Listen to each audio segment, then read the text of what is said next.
All right, so now we're going to finish up the paperwork section. We're only focusing on this section on the PA disclosure statement. So in this, we've already finished how to do the application, the authorization for payment form, the child rider, the supplemental if needed, the supplemental application if needed, and the FCGS membership form, which is what you'll do with every client. Now we're just focusing on the PA disclosure statement. So if you are in another state and do not operate in Pennsylvania, you do not need to know this, but I would always recommend to learn this because we travel. So if you're working in Delaware, most likely at one point you're going to be working in Pennsylvania. This form here has to be completed at the point of sale. So this is called the disclosure statement. It must be done in the house with the client. You leave them a yellow copy, the carbon copy. All right. So to complete the disclosure statement, you'll need in front of you, take out a disclosure statement. You'll also need your rate book, and you'll also need a PA cash value form. These forms you can get online and download as well. All right. So we are going to use the sample from before, the same sample of Janice. We'll pull up Janice here. So Janice got 15,000 and she is modified. So on the PA disclosure statement, you're going to write Janice's name here, and I already pre-filled everything, but I'm going to explain what to do in each line. She's 66 years old. She's a female. You're going to write your name. You're going to write, this is the address of our office in Pittsburgh. So you can write agent home or agency address. Write this down on every PA disclosure statement. Okay, you'll write your personal cell or landline, and this section right here should already be completed on pre-filled on your PA disclosure statement that you order from Lincoln Heritage.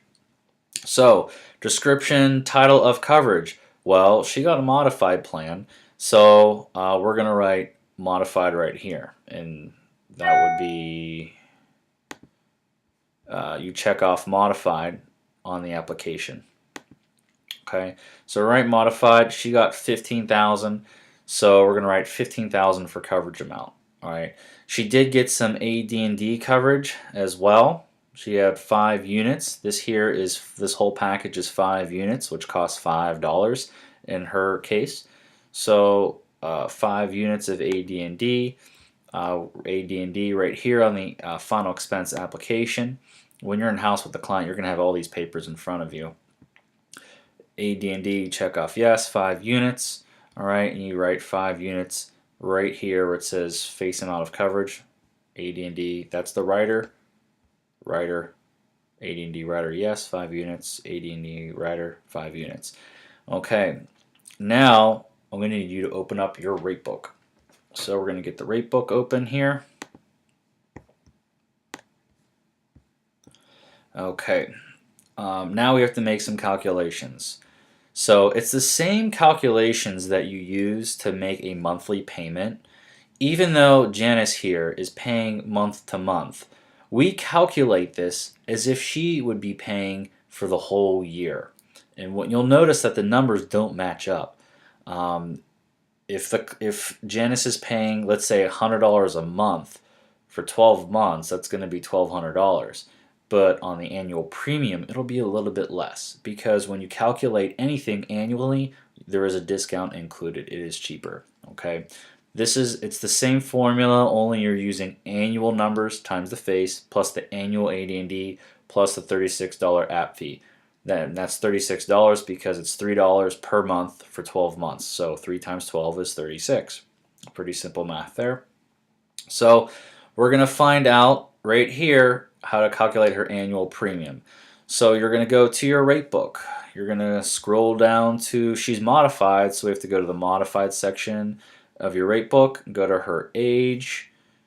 Okay, she is a 66-year-old female. Okay, and this here is the monthly calculation that we used before, but now we're doing it annually, despite the fact that she's paying month to month. So we're going to take $114.59 times the face amount, which is, because that's per 1,000, times, so we take over here 114.59 times 15, okay, then we're going to get whatever that equals, and then we're going to add in the $36 app fee.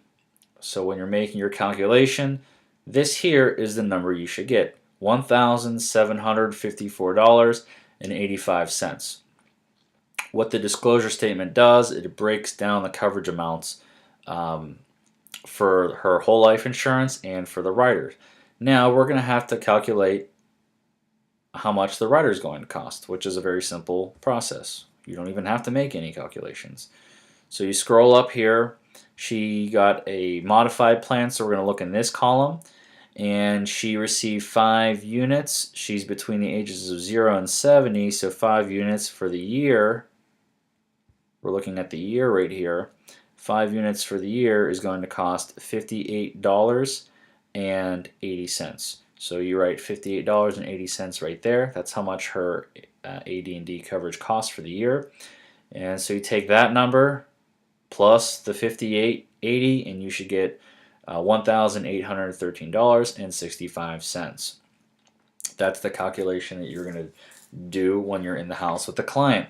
Now, usually what I would do was I would do this whole form while they're on the phone with the home office doing the in-house verification. So the next form that you're going to have to pull up is the PA cash value form. Okay, there's no calculation that you have to make. All you have to do is just fill in the blank. So this is what it looks like on the front. PA cash values 2012. It's still accurate. We haven't received a new one yet. Final expense, tobacco, non-tobacco. So we're on the wrong page. Notice that the male and female columns are switched, so you want to pay attention to that. What this does is tells you what the cash, if you were to multiply this by 1,000 or the face amount there, it'll give you what the cash value would be in year 5, year 10, year 20, and at age 65. All that information, of course, is going to come in the policy, in the index, in the table. It'll give you all the, when the policy comes to the client in the mail, it'll say year 0 through 100 or however long it is, and it tells you exactly how much cash value will be in the policy each year. So it does seem a little bit redundant, but this is something that we have to complete. So let's go to, she's modified, so we have to go to the modified section. Alright, modified death benefit whole life. She's a female. She's 66, so we have to go to 66 here.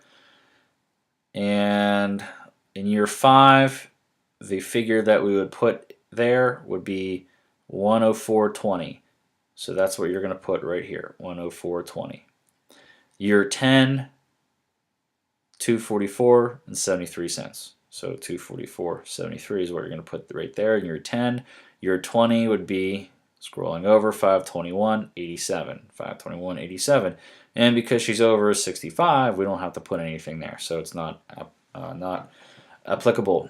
The prospective insured, always check off has not requested an early delivery of the index, and that is it. You're done. So at the end of the day, you're going to have the final expense application. This form here, you're going to have that. You are going to have the membership form.